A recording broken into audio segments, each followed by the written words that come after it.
Content-based learning and intercultural communicative language teaching. This is a 5-part video series looking at some of the major language teaching methods and approaches. The first video looked at grammar translation, direct method, and audiolingual method. The second video explored the natural approach and TPR.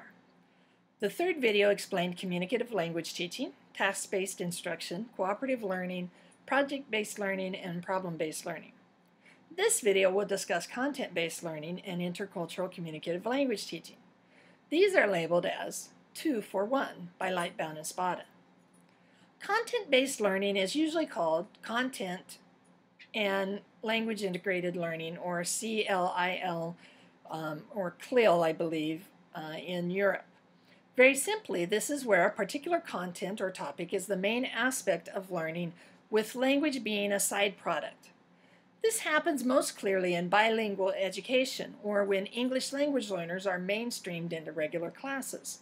So, the ELL, English language learner, can be in a math class learning about math, but they'll also be picking up the related vocabulary, and if given any kind of a sentence, they can recognize specific chunks of situational language useful to math class. The argument behind CLIL is similar to task-based instruction. When learners focus on a particular content or topic, their mind is free to relax from the anxiety factor or producing accurate language. But whereas in bilingual education, the learner usually just studies the content, in CLIL, and my European subscribers, you may correct me if I'm mispronouncing that, in CLIL, the student is also introduced to relevant grammar and phrases. All right, next I want to discuss intercultural communicative language teaching, or ICLT, as part of this 2 for 1 category. This is a fairly new teaching method that continues to gain popularity in Europe. The reason I put it here instead of in the same video as communicative language teaching is because the focus of ICLT is culture. The content of the language lessons revolve around culture, first, and language interaction, second.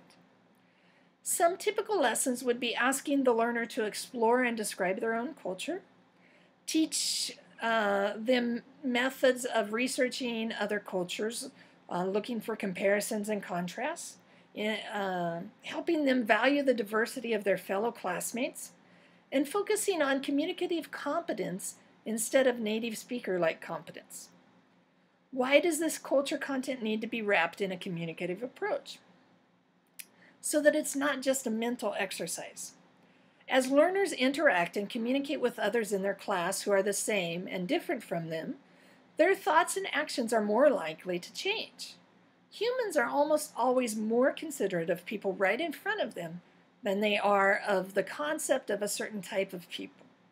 When faced with reality, it's difficult to hold on to prejudices and stereotypes. In summary, we considered content-based learning and intercultural communicative language teaching in this video.